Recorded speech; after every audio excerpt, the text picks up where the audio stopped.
പൊട്ടിച്ചിതറിയ സമാധാനം എന്നുള്ളതാണ് നമ്മുടെ ഇന്നത്തെ പ്രോഗ്രാമിൻ്റെ പ്രധാനപ്പെട്ട വിഷയം. നിങ്ങൾക്കെല്ലാവർക്കും അറിയാവുന്ന ഒരു വിഷയമാണ്. ഡൽഹിയിൽ കഴിഞ്ഞ ദിവസം നടന്ന ബോംബ് സ്ഫോടനം നിങ്ങളെല്ലാവരും കേട്ടിട്ടുണ്ട്. ലോകത്തെമ്പാടും അനേക ഭീകരാക്രമണങ്ങൾ നടന്നിട്ടുണ്ട്. മനുഷ്യകുലം ഉണ്ടായ കാലം മുതൽ ആക്രമണങ്ങൾ നടന്നിട്ടുണ്ട്. എസ്റ്റാബ്ലിഷ് ആയിട്ടുള്ള ഭരണവ്യവസ്ഥകൾ വന്നതിന് ശേഷം ഭീകരാക്രമണങ്ങളും ഒത്തിരി നടന്നിട്ടുണ്ട്. എന്നാൽ ഡൽഹിയെ നടുക്കിയ ഭീകരാക്രമണത്തിൻ്റെ ഏറ്റവും വലിയൊരു പ്രത്യേകത, ജീവൻ രക്ഷിക്കാൻ വേണ്ടി പ്രതിജ്ഞയെടുത്ത് ഇറങ്ങിയ ഒരു കൂട്ടം ഡോക്ടർമാരാണ് ഇതിൻ്റെ പുറകിലുണ്ടായിരുന്നതെന്നാണ്. അത് വളരെ ഷോക്കിംഗ് ആയിട്ട്, പ്രത്യേകിച്ച് ഒരു മെഡിക്കൽ ഹെൽത്ത് പ്രൊഫഷനിൽ നിൽക്കുന്ന എന്നെപ്പോലുള്ളവർക്ക് അതൊരു ഷോക്കിംഗ് ആയിട്ടുള്ളൊരു കാര്യമായിരുന്നു. ഒരു ഹെൽത്ത് പ്രൊഫഷണൽ എന്നുള്ള നിലയിൽ ഡെഫിനറ്റ് ആയിട്ട് അത് ഷോക്കിംഗ് ആയ ഒരു കാര്യം തന്നെയാണ്. എന്നാൽ ഒരു ക്രിസ്ത്യൻ ഇസ്ലാം ഡിബേറ്റർ എന്നുള്ള നിലയിൽ it's not shocking. I was expecting. അത് പ്രതീക്ഷിതമായ ഒരു സംഭവം തന്നെയായിട്ടാണ് എനിക്ക് തോന്നുന്നത്.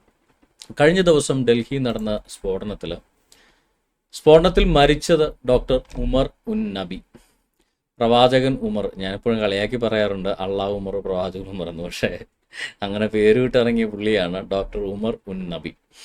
ആ ഡോക്ടർ ഉമർ ഉൻ നബിയാണ് ഈ സ്ഫോടക വസ്തു നിറച്ച കാറ്, 300 കിലോത്തോളം സ്ഫോടക വസ്തു നിറച്ച കാറ് ഓടിച്ചുകൊണ്ട് പോകുന്ന വഴിക്ക് പൊട്ടിത്തെറിച്ച് മരിച്ചത്.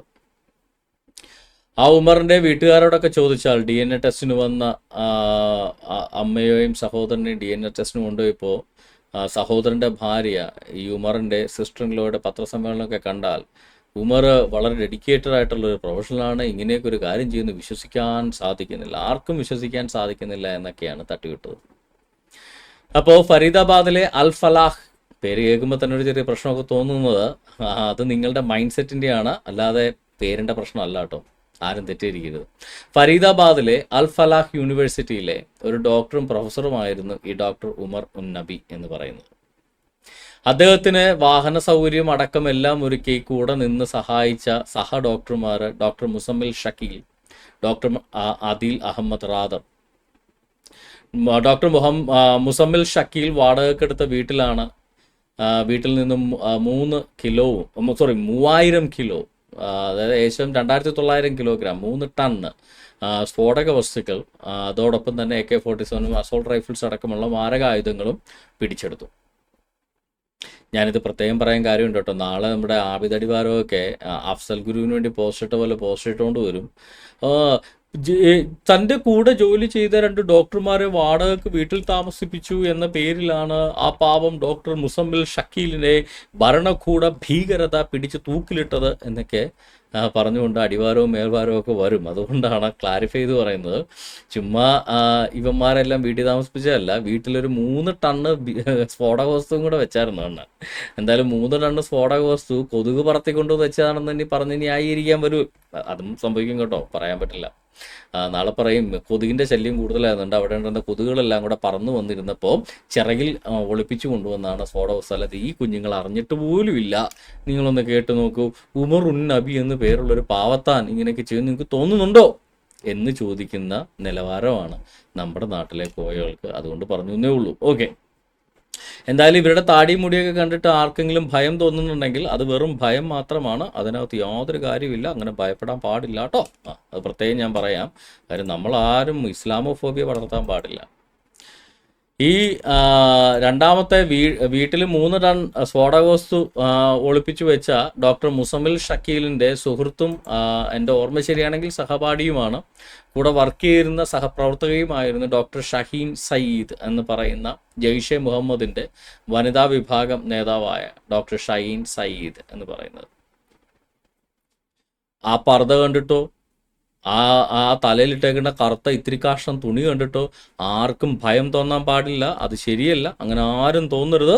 തോന്നുന്നത് ക്രിമിനൽ ഒഫൻസ് ആണ്, ഇസ്ലാമോഫോബിയാണ്. ഓക്കെ, അതും കൂടെ പ്രത്യേകം എടുത്ത് പറഞ്ഞേക്കാം.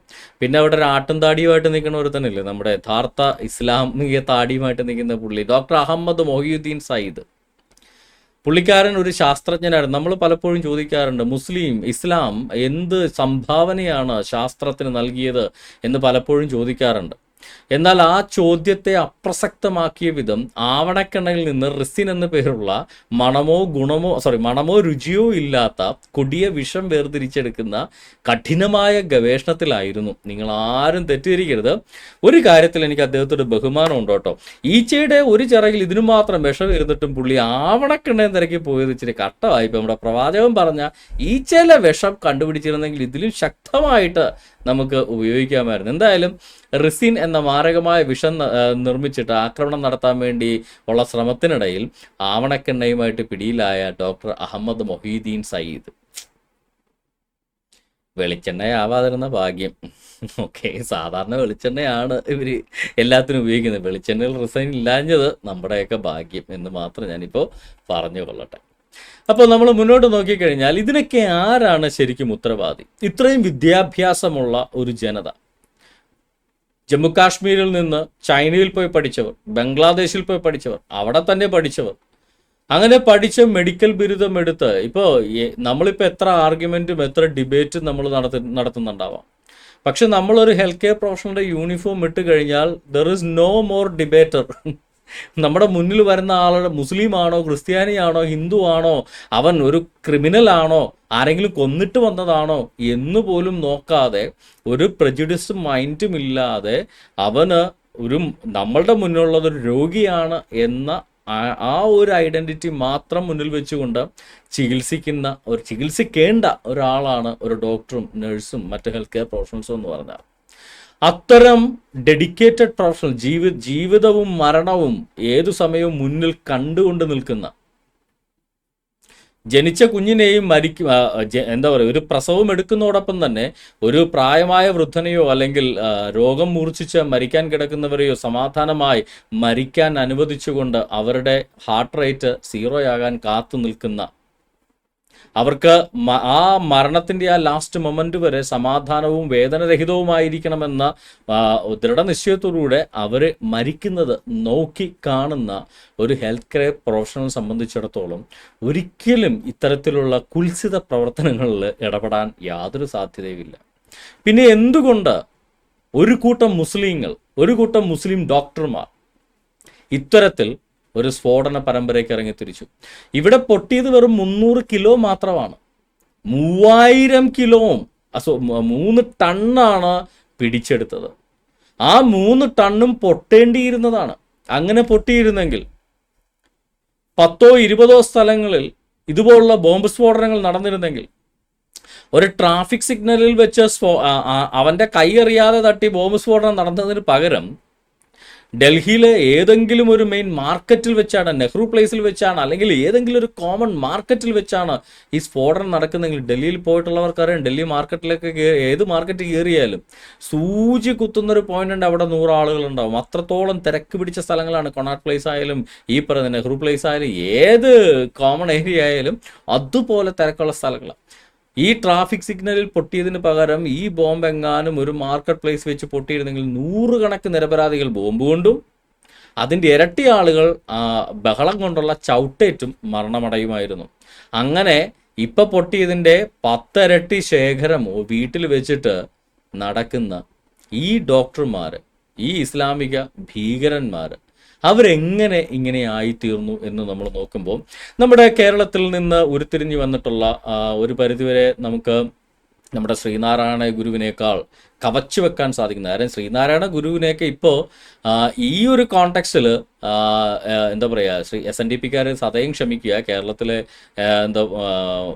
എന്തുവാ നമ്മൾ സാമൂഹിക മുന്നേറ്റം നടത്തിയ ആളുകളൊക്കെ ഒന്ന് ക്ഷമിക്കുക. കാര്യം ശ്രീനാരായണ ഗുരുവിൻ്റെ വചനങ്ങളൊക്കെ ഭയങ്കര മീനിങ് ഫുൾ ആണെന്നൊക്കെ നമ്മളൊക്കെ എല്ലാം മനസ്സിലാക്കിയിട്ടിരുന്നത്. പക്ഷെ അതൊക്കെ വെറും എന്താ പറയുക, കാൽച്ചവട്ടിലെ പൊടിയാണ് എന്ന് തോന്നിച്ച മഹത് വ്യക്തികളാണ് ഇപ്പം നടന്നു വന്നത്. കാര്യം വിദ്യ കൊണ്ട് പ്രബുദ്ധരാകുക എന്ന് പറഞ്ഞ ആ മാന്യദേഹത്തെ വിദ്യ കൊണ്ട് ഭീകരരാകുക എന്നൊക്കെ പറഞ്ഞ് പുച്ഛിക്കുന്ന തരത്തിലാണ് ഇപ്പോഴത്തെ സാമൂഹിക അന്തരീക്ഷം മുന്നോട്ട് പോയിക്കൊണ്ടിരിക്കുന്നത്. അതുകൊണ്ട് ശ്രീനാരായണ ഗുരുവിൻ്റെ പോലും പ്രസക്തി ഇല്ലാതായിത്തീരുന്ന കാലഘട്ടത്തിൽ ഗുരുവിനേക്കാൾ ഉന്നതമായി ചിന്തകൾ മുന്നോട്ട് വെക്കുന്ന, ആരും കാണാത്തത് കാണുന്ന നമ്മുടെ പ്രമുഖ മാധ്യമ പ്രവർത്തകൻ, മേ ബി ഒരു നോബൽ പ്രൈസ് കൊടുത്ത് നമ്മൾ ബഹുമാനിക്കേണ്ട ആബിദ് അടിവാരം വളരെ കൃത്യമായൊരു ചോദ്യം അവിടെ ഉന്നയിച്ചിട്ടുണ്ട്. നോട്ട് നിരോധനത്തോടെ കള്ളപ്പണക്കാരെയും ഭീകരന്മാരെയും തുടച്ചു നീക്കി എന്നായിരുന്നു അവകാശവാദം. എന്തായാലും നോട്ട് നിരോധനം അണ്ണന് ശരിക്കും ഏറ്റു എന്ന് തോന്നുന്നുണ്ട്. ആ കലിപ്പിപ്പോഴും മാറിയിട്ടില്ല. ഓക്കെ, 11 വർഷം ഭരിച്ചിട്ടും ഡൽഹി പോലും സംരക്ഷിക്കാൻ കഴിയാത്തതിൻ്റെ ഉത്തരവാദിത്തം ആർക്കാണ്? മോദിക്കോ അമിത്ഷായ്ക്കോ? രാജിവെച്ച് പൊക്കൂടെ ഇവർക്ക്? ചോദ്യന്യായം ഒരു ആംഗിളിൽ ന്യായമാണ്. കാര്യം ധാർമ്മികമായ ഉത്തരവാദിത്തം എന്തൊക്കെ പറഞ്ഞാലും മോഡിക്കും അമിത്ഷാക്കും. ആഭ്യന്തരമന്ത്രി എന്ന നിലയിൽ അമിത്ഷാക്കും, രാജ്യത്തിൻ്റെ പ്രധാനമന്ത്രി എന്ന നിലയിൽ മോഡിക്കുമാണ് ധാർമ്മികമായ ഉത്തരവാദിത്തം. എന്ന് വെച്ചാൽ അവരല്ല തോക്കും തൂക്കി എല്ലാ മുക്കും മൂലയും പരിശോധിച്ച് നടക്കുന്ന പോലീസുകാർ, അവരല്ല. ഇനി ഇത് ഒരു ആക്ഷനും എടുക്കാതെ വെറുതെ ഇരുന്ന അലസതയ്ക്ക് കിട്ടിയ മറുപടിയല്ല. ഇങ്ങോട്ട് വന്ന 3 ടണ്ണ് സ്ഫോടക വസ്തുക്കളെ ട്രേസ് ചെയ്ത് പിടിച്ചു. രക്ഷപ്പെട്ട ഓടിയവൻ്റെ കയ്യിലുണ്ടായിരുന്നൊരു 300 കിലോ ആണ് ഈ പൊട്ടിത്തെറിച്ചത്. So we can blame the government in this. അപ്പം പിന്നെ ആരാ ഇതിനകത്ത് തെറ്റുകാര്? ആബിദ് അടിവാരം എന്ന മഹത് മനുഷ്യൻ ചോദിച്ച ചോദ്യം പ്രസക്തമാണ്. ഇതിൻ്റെ ഉത്തരവാദിത്തമാർക്കാണ്? ഡൽഹിയെപ്പോലും സംരക്ഷിക്കാൻ കഴിയാത്തതിൻ്റെ ഉത്തരവാദിത്തമാർക്കാണ്? ഡൽഹിയെ ചവിട്ടിത്തേച്ചതിൻ്റെ ഉത്തരവാദിത്തമാർക്കാണ്? അവിടെ മരിച്ചു വീണ 10 പേരാണ് മരിച്ചതെന്ന് എൻ്റെ ഓർമ്മ കണക്ക് തെറ്റാണ്, ക്ഷമിക്കുക. എന്തായാലും അവിടെ മരിച്ചു വീണ നിരപരാധികളുടെ ആ മരണത്തിന്, അവരുടെ ചോരക്ക് ഉത്തരവാദി ആരാണ്? പ്രസക്തമായ ഒരു ചോദ്യമാണ്. നമുക്ക് നോക്കുന്നത് ആരാണ് ഇതിൻ്റെ ഉത്തരവാദി? വൈ? എന്തുകൊണ്ടാണ് ഈ മെഡിക്കൽ പ്രൊഫഷണൽസ് പോലും ഇത്തരത്തിലുള്ള ഒരു ക്രൂരകൃത്യം ചെയ്തത്? ആരാണ് ഈ മാടമ്പള്ളിയിലെ യഥാർത്ഥ മനോരോഗി? അതാണ് നമ്മളിന്ന് പരിശോധിക്കാൻ പോകുന്നത്. എല്ലാവരും വായിച്ചും കേട്ടും തഴമ്പിച്ചതാണ്. ഈ ആബിദ് അടിവാരമൊക്കെ വായിച്ചിട്ടില്ലെങ്കിൽ ഒന്ന് വായിക്കാൻ വേണ്ടി ഇടുന്നതേ ഉള്ളൂ കേട്ടോ. നിങ്ങൾക്ക് എല്ലാവർക്കും ഇപ്പോൾ ഏകദേശം ഈ ഖുർആൻ മുഴുവൻ അറിയാം എന്നെനിക്കറിയാം. പറയാൻ എനിക്ക് തന്നെ ആവർത്തന വിരസതയാണ്. എന്നാലും സാഹചര്യം ഇതായതുകൊണ്ട് പറയുന്നു എന്ന് മാത്രമേ ഉള്ളൂ. ഖുറാനിലെ 2ാമത്തെ സൂറ, ഇത് അത്യാവശ്യമൊക്കെ സമാധാന കാലത്ത് വന്ന സൂറ എന്നാണ് പറയുന്നത്. ഓക്കെ, അതിൻ്റെ ഭാഗമാണിത്. സൂറത്ത് അൽ ബഖറ 118 ആയത്ത്. വിശ്വസിക്കുകയും സ്വദേശം വെടിയുകയും അള്ളാഹുവിൻ്റെ മാർഗത്തിൽ ജിഹാദിൽ ഏർപ്പെടുകയും ചെയ്തവരാരോ അവർ അള്ളാഹുവിൻ്റെ കാരുണ്യം പ്രതീക്ഷിക്കുന്നവരാകുന്നു. അള്ളാഹു ഏറെ പൊറുക്കുന്നവനും കരുണാനിധിയും ജയലളിതയും അത്രേ. കരുണാനിധിയും അത്രേ. അപ്പോൾ സൂറത്ത് അൽ ബഖറയിലെ ഈ ആയത്ത് ഈ ഡോക്ടർമാർക്ക് എന്ത് ബന്ധം?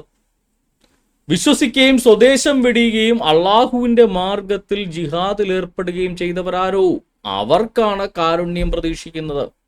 അതായത് ഇസ്ലാം മതത്തിൻ്റെ അടിസ്ഥാന പ്രമാണം എന്ന് പറയുന്ന ഖുറാനിൽ പച്ചക്കെഴുതി വെച്ചിരിക്കുന്ന കാര്യമാണ്. ഹിജറ ചെയ്യുകയും അള്ളാഹുവിൻ്റെ മാർഗത്തിൽ ജിഹാദ് ചെയ്യുന്നവനുമാണ് അള്ളാഹുവിൽ നിന്ന് കാരുണ്യം ലഭിക്കുന്നത്. അപ്പൊ ചോദിക്കും, അയ്യോ അവിടെ ജിഹാദ് എന്ന് പറഞ്ഞാൽ പോരാടുക എന്ന് മാത്രമല്ലേ ഉള്ളൂ? എൻ്റെ പൊന്നു സുഹൃത്തുക്കളെ, ഇതിൻ്റെ കോണ്ടെക്സ്റ്റ് എന്താണെന്ന് ഇസ്ലാമിക അവരുടെ തഫ്സീറിൽ നിന്ന് തന്നെ മുഹമ്മദിൻ്റെ കാലത്ത് മുഹമ്മദിൻ്റെ സഹാബിയായിട്ട് കൂടെ ഉണ്ടായിരുന്ന ഇബ്ൻ അബ്ബാസിൻ്റെ തഫ്സീർ, സഹാബികളിൽപ്പെട്ട ഏറ്റവും വലിയ മുഫസ്സിർ എന്നറിയപ്പെടുന്ന ഇബ്ൻ അബ്ബാസിൻ്റെ തഫ്സീർ ഈ ആയത്തിൻ്റെ നിങ്ങളൊന്ന് വായിച്ചു നോക്കണം. നിങ്ങൾക്ക് എല്ലാവർക്കും ഓൺലൈനായിട്ട് ഈ തഫ്സീർ എല്ലാം ആക്സസ് ചെയ്യാൻ ജോർദാൻ ഗവൺമെൻറ് കാശ് മുടക്കി കഷ്ടപ്പെട്ട എല്ലാ തഫ്സീറും അറബിയിലും അതിൻ്റെ ഇംഗ്ലീഷ് പരിഭാഷയും ഉണ്ടാക്കി altafsir.com എന്ന് പറഞ്ഞ സൈറ്റിൽ ഇട്ടിട്ടുണ്ട്. ജോർദാനിയൻ ഗവൺമെൻറ്റിൻ്റെ നിങ്ങൾക്ക് നേരിട്ട് പോയി വ്യക്തമായിട്ട് പരിശോധിക്കാം. ഈ ആയത്തിൻ്റെ സൂറ 2ന്റെ 118, സൂറത്ത് അൽ ബഖറയുടെ 118 ആയത്തിൻ്റെ തഫ്സീർ ഇബ്നു അബ്ബാസ് നിങ്ങൾ ഏതെങ്കിലും ഇസ്ലാമിക് ലൈബ്രറിയിൽ നിന്നോ അല്ലെങ്കിൽ ഈ ഇസ്ലാമിക് വെബ്സൈറ്റിൽ നിന്നോ കയറി പരിശോധിച്ച് നോക്കുക. ഇങ്ങനെയാണ് അതിൻ്റെ വിശദീകരണം ഇബ്നു അബ്ബാസ് കൊടുക്കുന്നത്. The following was revealed about Abdullah ibn Jahsh. Abdullah ibn ജഹ്ഷിനെയും അദ്ദേഹത്തിൻ്റെ കമ്പാനിയൻസിനെയും അദ്ദേഹത്തിൻ്റെ സുഹൃത്തുക്കളെയും ഉദ്ദേശിച്ചാണ് ഈ ആയത്ത് ഇറങ്ങിയത്. അതായത് അല്ലയോ വിശ്വസിക്കുകയും സ്വദേശം വെടിയുക, അതായത് ഹിജറ ചെയ്യുകയും അള്ളാഹുവിൻ്റെ മാർഗത്തിൽ ജിഹാദിൽ ഏർപ്പെടുകയും ചെയ്തവരാരോ അവരാകുന്നു അള്ളാഹുവിൻ്റെ കാരുണ്യം പ്രതീക്ഷിക്കുന്നത് എന്നുള്ള ആയത്തിറങ്ങിയത് അബ്ദുള്ള ഇബ്നു ജഹ്ഷും അദ്ദേഹത്തിൻ്റെ സുഹൃത്തുക്കളെയും അദ്ദേഹത്തിൻ്റെ സഹാബികളെയും ഉദ്ദേശിച്ചാണ്. ഓക്കെ, നല്ല കാര്യം. Allah and his messenger and those who emigrate from Mecca to Medina, മദീനയിലേക്ക് ഹിജറ ചെയ്ത കാര്യമാണ് പറയുന്നത്. അവിടുത്തെ ജിഹാദ് എന്താണെന്ന് നോക്കാം. And strive in the way of Allah, അള്ളാഹുവിൻ്റെ മാർഗത്തിൽ ജിഹാദ് ചെയ്യുക എന്നതിൻ്റെ അർത്ഥം എന്താണ്? Strive in the way of Allah അഥവാ അള്ളാഹുവിൻ്റെ മാർഗത്തിൽ ജിഹാദ് ചെയ്യുക എന്ന് അവിടെ പറഞ്ഞിരിക്കുന്നതിൻ്റെ അർത്ഥം എന്താണ്? By killing the unbeliever Amr ibn al Hadrami. Amr ibn al Hadrami എന്ന അവിശ്വാസിയെ, അതായത് മുസ്ലിം അല്ലാത്തവനെ, ഇതര മതസ്ഥനെ കൊന്നതിനെയാണ് strive in the way of Allah, അള്ളാഹുവിൻ്റെ മാർഗത്തിൽ ജിഹാദ് ചെയ്യുക എന്ന് പറഞ്ഞിരിക്കുന്നത്. ഓക്കെ, അതായത് മുസ്ലിം അല്ലാത്തതിൻ്റെ പേരിൽ ഒരുത്തനെ കൊന്നുകളയുക. അമർ ഇബിൻ അൽ ഹദ്രാമി എന്നവനെ കൊന്നു കളഞ്ഞതിനെയാണ്, അതായത് ഒരു കൊലപാതകത്തെയാണ് അള്ളാഹുവിൻ്റെ മാർഗത്തിൽ ജിഹാദ് ചെയ്യുക. അങ്ങനെ ചെയ്തവർക്ക് മാത്രമാണ് അള്ളാഹുവിൽ നിന്ന് കാരുണ്യം ലഭിക്കുക എന്ന് ഖുറാനിൽ പറഞ്ഞിരിക്കുന്നതെന്ന് മുഹമ്മദിൻ്റെ കൂടെ നടന്ന സഹാബിയായ ഇബ്നു അബ്ബാസ് ഈ ഖുറാൻ ആയത്തിനെ വ്യാഖ്യാനിച്ച ഇസ്ലാമിക തഫ്സീർ എഴുതിയിരിക്കുന്നു. നിങ്ങളൊന്ന് ആലോചിച്ച് നോക്ക്.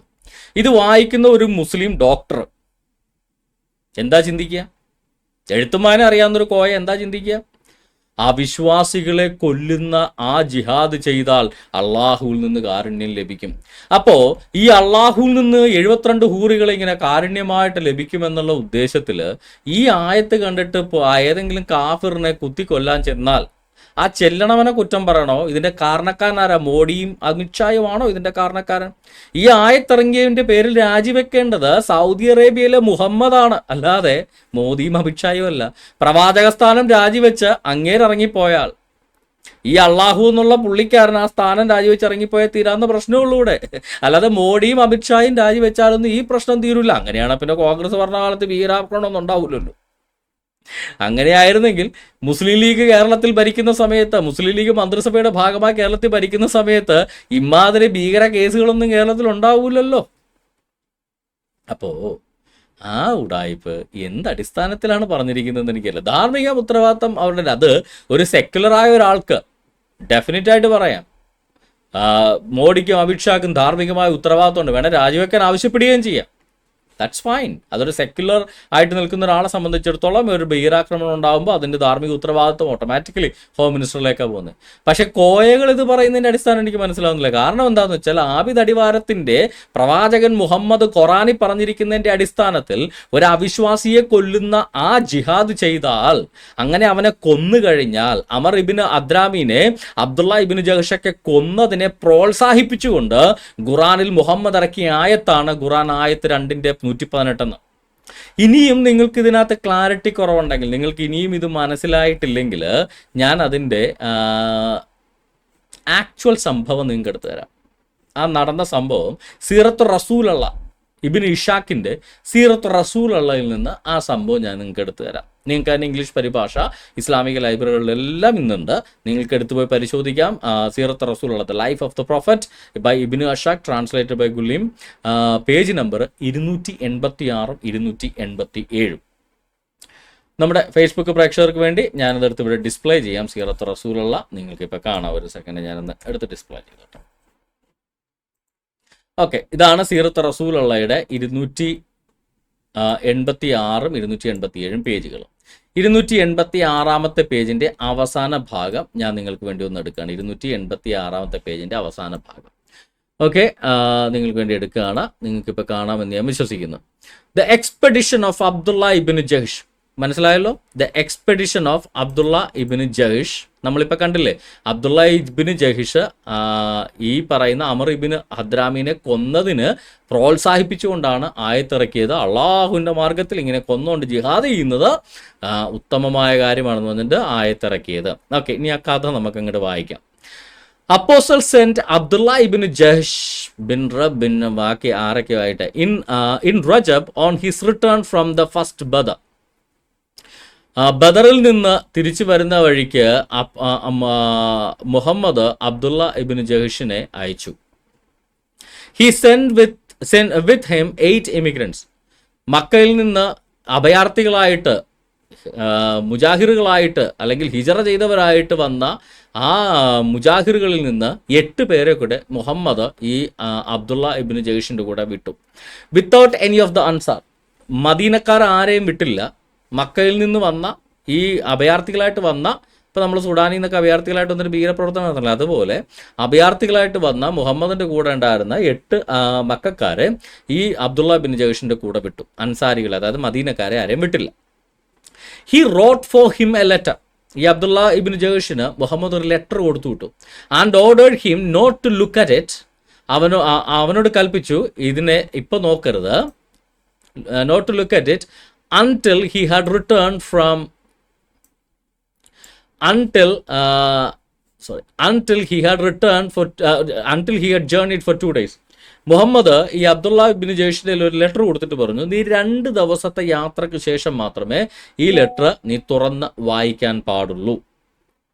And to do what he was ordered to do. എന്നിട്ട് ആ ലെറ്ററിൽ ഞാൻ എഴുതിയിരിക്കുന്ന കാര്യങ്ങൾ നീ ചെയ്യുക. But not to put pressure on any of his companions. നിന്റെ കൂടെയുള്ളവരെ അതിന് നിർബന്ധിക്കേണ്ട, പക്ഷെ നീ അത് ചെയ്യണം. അതായത് അബ്ദുള്ള ബിൻ ജഹ്ഷിന് മുഹമ്മദ് ഒരു സ്ഥലത്തേക്ക് വിടുന്നു, ഒരു ലെറ്റർ കൊടുത്തു വിടുന്നു. ആ ലെറ്ററിനകത്ത് ലെറ്റർ കൊടുത്തിട്ട് പറഞ്ഞു, നീ ഈ ലെറ്റർ 2 ദിവസത്തേക്ക് വായിക്കരുത്, 2 ദിവസം യാത്രയ്ക്ക് ശേഷം വായിക്കുക. ലെറ്ററിനകത്ത് എഴുതിയിരിക്കുന്നത് എന്നിട്ട് പറഞ്ഞു, ഈ ലെറ്ററിനകത്ത് എഴുതിയിരിക്കുന്ന എൻ്റെ കൽപ്പന നീ ചെയ്യണം, നിന്റെ കൂടെയുള്ളവരെ നീ നിർബന്ധിക്കേണ്ട, നീ ആ കൽപ്പന ഏറ്റെടുത്ത് ചെയ്യണം എന്ന് പറഞ്ഞിരിക്കുന്നു. അപ്പോൾ അബ്ദുള്ള ബിൻ ജഹ്ഷിന് എന്താണ് ലെറ്ററിൽ എഴുതിയിരിക്കുന്നതെന്ന് ഇപ്പോൾ അറിയില്ല. The names of the 8 emigrants were Abu ഹുദൈഫ എല്ലാവർക്കും അറിയാലോ, നമ്മുടെ മുലകുടി ഹദീസിന്റെ ആള് അബു ഹുദൈഫ, ആൻഡ് അബ്ദുള്ള ഇബിൻ ജയ്ഷ്, പിന്നെ ഉക്ഷ ബിൻ മിഹ്സാൻ, പിന്നെ കുറേ അറബി പേര് എന്തെങ്കിലും ആയിക്കോട്ടെ, അവർ ആരായാലും എനിക്ക് കുഴപ്പമില്ല, അതുകൊണ്ട് നിങ്ങൾ തന്നെ വായിച്ചു നോക്കുക എപ്പോഴെങ്കിലും സമയം കിട്ടുമ്പോൾ. When Abdullah had traveled for 2 days, he opened the letter.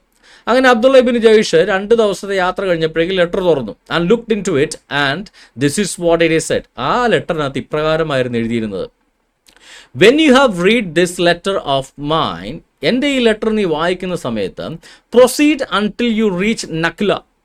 നീ നഖ്ല എന്ന് പറയുന്ന സ്ഥലം എത്തുന്നതുവരെ നീ യാത്ര തുടരുക. Between Mecca and al Taif. അൽത്തായിഫിനും മെക്കക്കും ഇടക്കുള്ള ഈ നഖ്ല എന്ന് പറയുന്ന സ്ഥലം എത്തുന്നത് വരെ നീ നിന്റെ യാത്ര തുടരുക. Lie in wait there for Quraysh. അവിടെ നീ കാത്തിരിക്കുക. ആർക്ക് വേണ്ടി? ഖുറൈശികൾക്ക് വേണ്ടി നീ കാത്തിരിക്കുക. And find out for us what they are doing. എന്നിട്ട് അവരെന്താണ് അവിടെ അങ്ങോട്ടേക്ക് വരുന്ന ഖുറൈശികൾ എന്താണ് ചെയ്യുന്നത് എന്ന് നീ നോക്കി വെക്കുക. Having read the letter he said, to hear is to obey. ഈ ലെറ്റർ കിട്ടിയതിന് ശേഷം അബ്ദുള്ള ഇബ്നു ജയ്ഷ് പറഞ്ഞു, to hear is to obey. കേൾക്കുന്നത് അനുസരിക്കുന്ന പോലെയാണ്.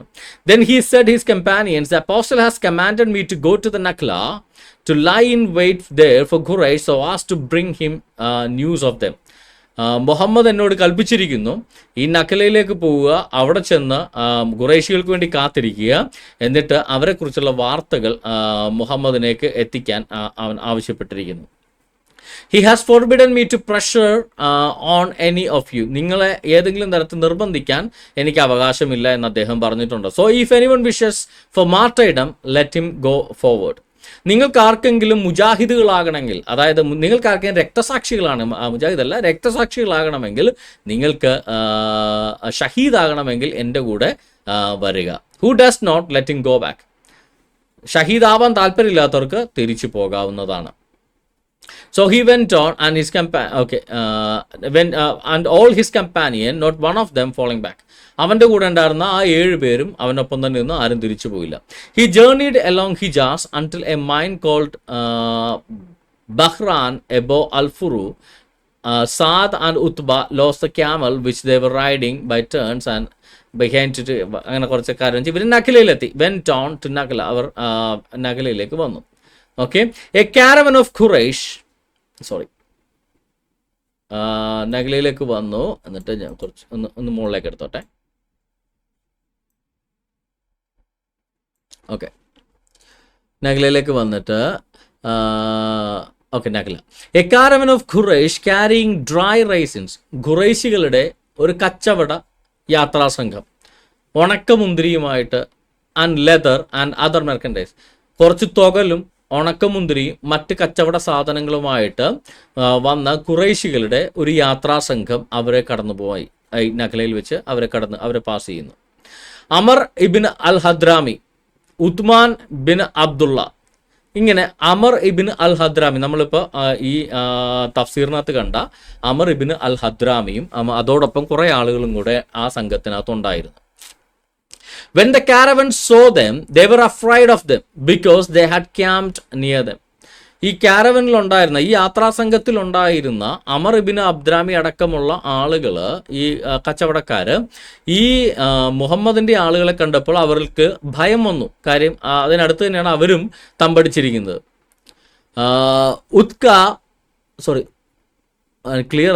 Ukasha, who had shaved his head, looked down on them, and when they saw him, they felt safe and said, they are pilgrims. അപ്പോൾ ഒരുത്തൻ്റെ തല മൊട്ടടിച്ചിരിക്കുകയായിരുന്നു. അപ്പോൾ അത് കണ്ടപ്പോൾ ഈ ഖുറൈശികൾ പാവത്തങ്ങൾ പറഞ്ഞു, അവർ ഹജ്ജിന് പോകാൻ വന്ന ആളുകളാണ്, ഹാജിയാർമാരാ, അതുകൊണ്ട് പേടിക്കണ്ട, you have nothing to fear, നിങ്ങൾ അവനെ പേടിക്കേണ്ട കാര്യമില്ല, അവർ ഹജ്ജിന് പോകാൻ വേണ്ടി മുടിയൊക്കെ വെട്ടി വന്നേക്കുന്ന ആളുകളാണ്, അതുകൊണ്ട് പേടിക്കണ്ട. The raiders took counsel among themselves, for this was the last day of Rajab, and they said, if you leave them alone tonight, they will get into the sacred area and will be safe from you, and if you kill them, you will kill them in the sacred month. So they were hesitant and feared to attack them. Then they encouraged each other and decided to kill as many as they could of them and take what they had. അങ്ങനെ ഈ മുഹമ്മദിൻ്റെ സിൽബന്ദികളായിട്ട് അവിടെ ചെന്ന ഈ അബ്ദുള്ള ഇബിന് ജയ്ഷയ്ക്ക് ഒരു discussion നടന്നിട്ട് അവർ തീരുമാനിച്ചു, പറ്റാവുന്നത്രയും ഈ ഖുറൈശി കച്ചവടക്കാരെ നമുക്കങ്ങ് കൊല്ലുക. ഈ ഖുറൈശി കച്ചവടക്കാർ ഈ ഇവന്മാരെ കണ്ടപ്പോൾ പാവത്തങ്ങൾ വിശ്വസിച്ചു. അതുമല്ല, ഹജ്ജിന് പോകാൻ തലമുട്ടടിച്ച് വന്ന ആളുകളാണെന്ന് പറഞ്ഞ് വിശ്വസിച്ചിരിക്കുമ്പോൾ ഇവന്മാരുടെ ചിന്ത എന്താ? ഈ ഖുറൈശി കച്ചവടക്കാരെ കൊന്ന് മാക്സിമം അവരുടെ മുതൽ കൊള്ളയടിക്കുക. മുഹമ്മദിൻ്റെ ആശീർവാദത്തോടുകൂടെ ലെറ്ററുമായിട്ട് കക്കാനല്ല കൊള്ളയടിക്കാൻ ഇറങ്ങിയേക്കാണ്, പിടിച്ചു പറിക്കാൻ ഇറങ്ങിയിരിക്കുകയാണ് ഈ ടീമുകൾ. Then they encouraged each other, അവ പരസ്പരം പറഞ്ഞ് പ്രോത്സാഹിപ്പിച്ചു. And decided to kill as many as they could of them. എത്രത്തോളം ഈ ഖുറൈശി കച്ചവടക്കാരെ വഴിയാത്രക്കാരെ കൊന്നൊടുക്കാൻ പറ്റുമോ അത്രത്തോളം പേരെ കൊന്ന് മാക്സിമം സ്വത്തും കൊള്ളയടിച്ച് മുഹമ്മദിൻ്റെ അടുക്കലേക്ക് തിരിച്ചു പോകാൻ അവർ തീരുമാനിച്ചു. വാഖിദ് shot Amar ibn al ഹദ്രാമി with an arrow and killed him. വാഖിദ് എന്ന് പറയുന്ന ഈ മുഹമ്മദിൻ്റെ കൂടെ ഉണ്ടായിരുന്ന ഈ സഹാബി അമർ ഇബിൻ അൽ ഹദ്രാമിയെ ഒരു അമ്പ് ചെയ്ത് കൊന്നു. ഓക്കെ, എന്നിട്ട് ഇവരുടെ സ്വത്തെല്ലാം അടിച്ചു മാറ്റി യാത്ര തുടർന്നു. ഇത് ഞാൻ ഈ പറഞ്ഞ പുസ്തകം, അതായത് സീറത്ത് റസൂലുള്ള ഇബ്നു ഇഷാഖിൻ്റെ ഇസ്ലാമിക ലോകത്തെ ഏറ്റവും വലിയ, അതായത് ഏറ്റവും പ്രമുഖമായ സീറയായിട്ട് കരുതുന്ന ഇബ്നു ഇഷാഖിൻ്റെ സീറയിൽ നിന്ന് ഞാൻ വായിച്ചതാണ്. അപ്പോൾ ഇങ്ങനെയാണ് അമർ ഇബിൻ അൽ ഹദ്രാമിയെ ഇവന്മാർ കൊല്ലുന്നത്. അങ്ങനെ വഴിയാത്രക്കാരെ, ഒരു പരിചയവുമില്ലാത്ത വഴിയാത്രക്കാരെ രാത്രിയിൽ വഴിയിൽ പതിയിരുന്ന് പാവത്തുങ്ങളെപ്പോലെ അഭിനയിച്ച് അവരുടെ കൂടെ കൂടിയിട്ട് മാക്സിമം ആളുകളെ കൊന്നൊടുക്കി അവരുടെ സ്വത്ത് കൊള്ളയടിച്ച് വന്ന ആളുകൾ. അങ്ങനെ അവർ അമ്പ ചെയ്ത് അമർ ഇബിൻ അൽ ഹദ്രാമിയെ കൊന്നിട്ട് മുഹമ്മദിനടുക്കിലേക്ക് വന്നപ്പോൾ മുഹമ്മദ് പറഞ്ഞെന്താ, എടാ മക്കളെ, നീയൊക്കെ എന്ത് പോക്രിത്തരവാടാ കാണിച്ചത്? വഴിയാത്രക്കാരെ ആക്രമിച്ച് കൊള്ളയടിക്കുന്നത് തെറ്റല്ലേ മക്കളെ, പാപമല്ലേ, നിങ്ങൾ ഇനി മേലാൽ അങ്ങനെ ചെയ്യരുത് എന്നല്ല മുഹമ്മദ് പറഞ്ഞത്. മുഹമ്മദ് ഒരു ആയത്തിറക്കി കൊടുത്തു, അള്ളാഹുവിന്റെ മാർഗത്തിൽ ജിഹാദ് ചെയ്തു വന്ന മഹാന്മാരെ കണ്ടില്ലേ? അമർ ഇബിൻ അൽ ഹദ്രാമിയെ കൊന്നിട്ട് വന്നവർ, അവർക്കാണ് അള്ളാഹുവിന്റെ കാരുണ്യമുള്ളതെന്ന്.